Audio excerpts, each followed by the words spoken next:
Hey, this is Sky. Welcome to my YouTube channel. I want to talk about PTSD. I have PTSD, and I've been managing it successfully for many years.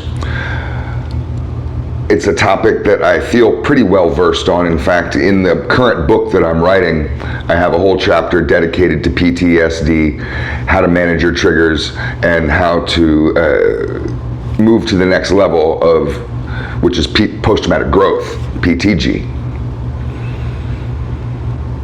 I just wanted to talk today a little bit about PTSD in some generalized ways as far as just what it is, who gets it, how you get it, what are the symptoms.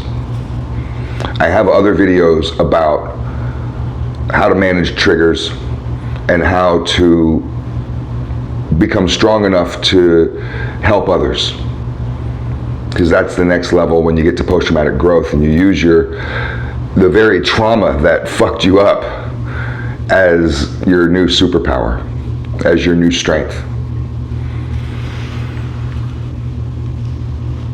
So, how do you get PTSD? First of all, not everybody gets it.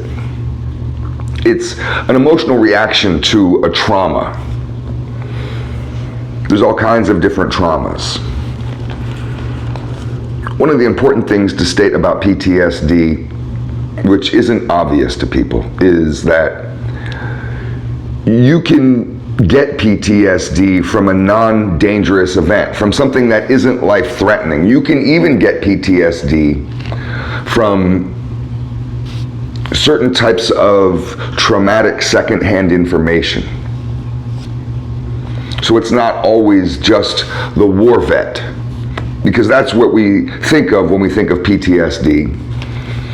It's a relatively new term. I mean, new, but we've been saying it for my whole life, but they used to call it shell-shocked. There's been different terms for this throughout the ages. You can get PTSD from, the obvious things: sexual assault, warfare, being a victim of crimes or a victim of assaults, victim of violence. You could get PTSD from being in an accident. You could get PTSD from being in a natural disaster, an earthquake, or even a man-made disaster like a fire or something. Drowning, bitten by dogs.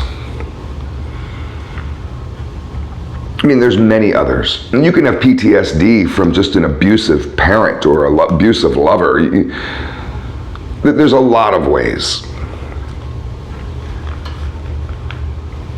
The symptoms is really what defines the behavior, defines the syndrome. Some people look at it as a mental illness. I don't think that it is, because literally anyone can get PTSD, but not everyone does. Most people will go through emotional distress after an event. That may not necessarily be PTSD.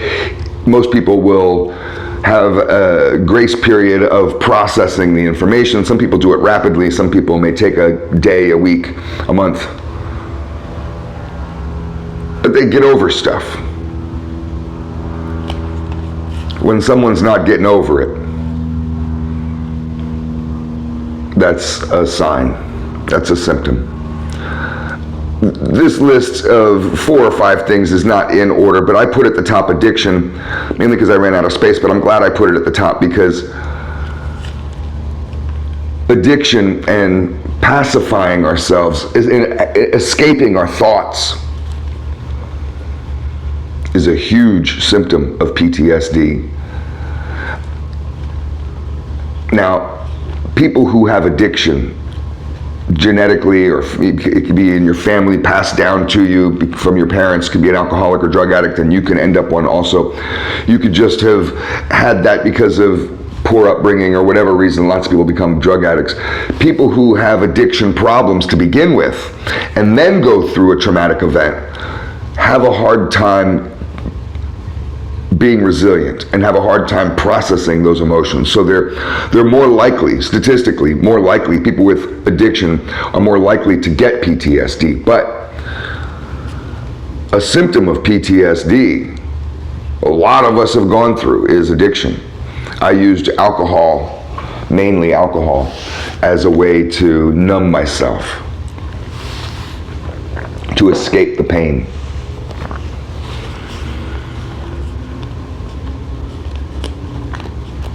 Our behaviors such as avoidance, any kind of avoidance of things that might upset us or trigger us, can be a symptom of PTSD, and that can be an aspect of trigger management.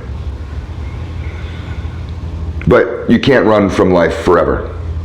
One of the ways that you get over PTSD, see, managing PTSD is one thing and getting over it is another. You can manage it through avoiding triggers, but you can't avoid them all. You may have gotten in a car accident. You're going to have to get in a car again. So you can't avoid it. You're going to have to walk down the street near cars. You can't avoid this. Some things you're going to have to really get over. It can't just be managed. If you have a fear of big crowds because of something, then you might be able to avoid big crowds. Just don't go to big music festivals or large city, downtown sections in large cities. You know, that's possible to do. Even though in some scenarios it still could be unfortunate that you limit yourself and your movement just because of your fear. You shouldn't have to be afraid. You're not a rabbit, you're a wolf. Wolves go wherever the fuck they want to go.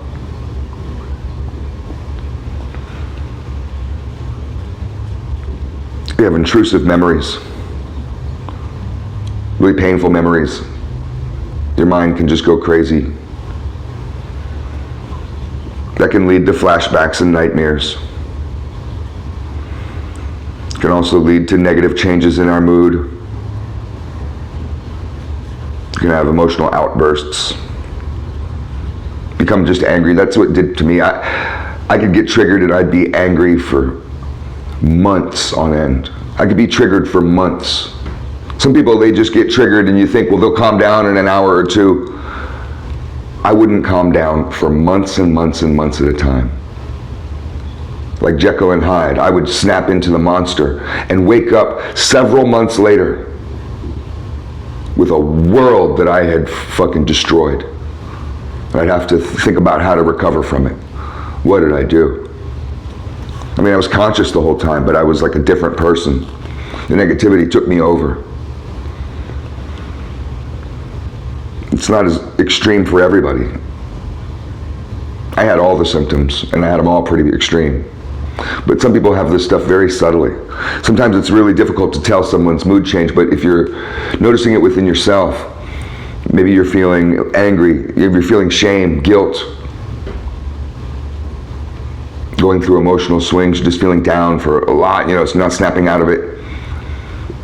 These are signs, these are symptoms. You know, changes in your emotional reactions is another symptom where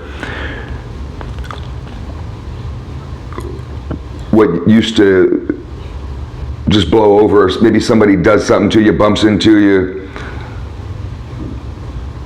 you used to not even give a fuck. Now you go crazy. You snap. I've had that happen. I snapped on some guys one time in my front yard. This was many years ago.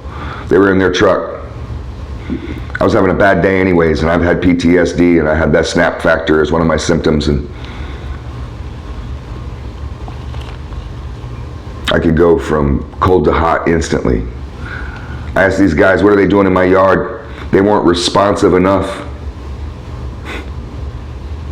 Something set me off about their attitude. Long story short, I had them all at gunpoint in my front yard. SWAT team showed up, neighbors called the cops.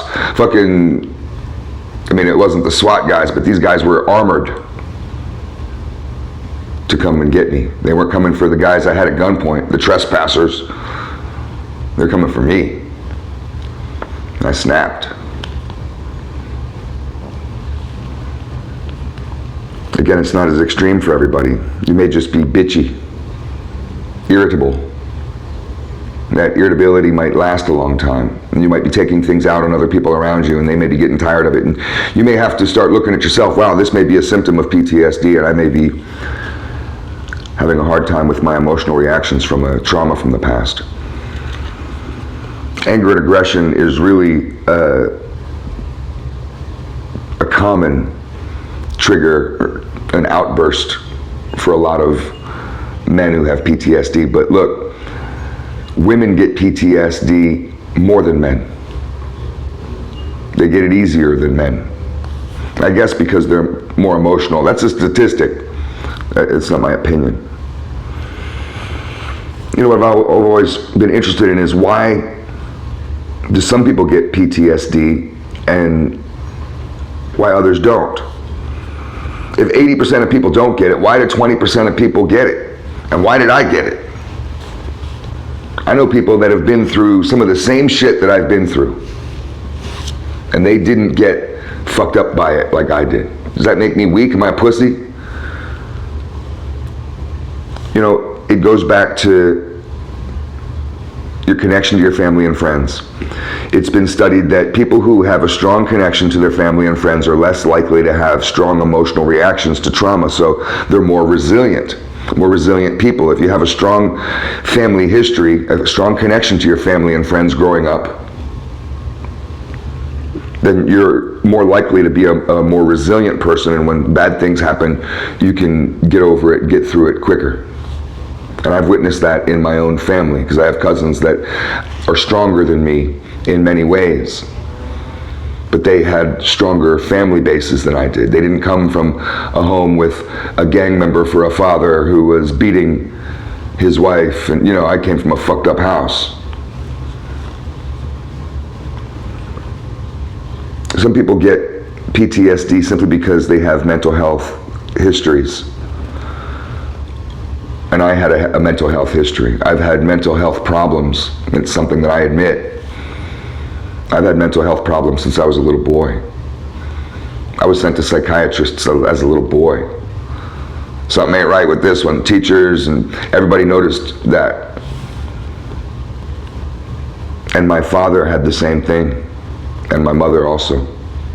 So I came from bad genes. If you ever know anything about, what was that program in the turn of the century where they were sterilizing people that had bad genes because they thought it was a good way to do population control. It was very Nazi-ish with Hitler, with his master race program, but we did it here in America. It's a shocking American history. I wish I could remember what it was called. It was a program and they called it something. It's on the tip of my tongue, but it's a part of American history, and we did this. They would have done that to me. I would have been sterilized.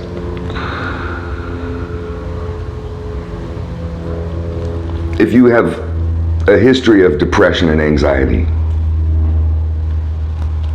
there's a good chance that you'll end up with PTSD after some sort of emotional trauma, that you'll be less resilient. Basically, it boils down to if you have a weakened mindset and you're kind of a weak person, you're going to end up having a hard time getting over fucked up shit. Strong people can get through that shit real well. Happy people, if you're just a really happy person, you know anybody who's just real happy? Just a happy motherfucker? That person can probably get through some hardcore shit a little better than somebody who's not so happy, somebody who's suffering from depression. I hope this info has been helpful to some people just to understand what PTSD is. Thanks for watching.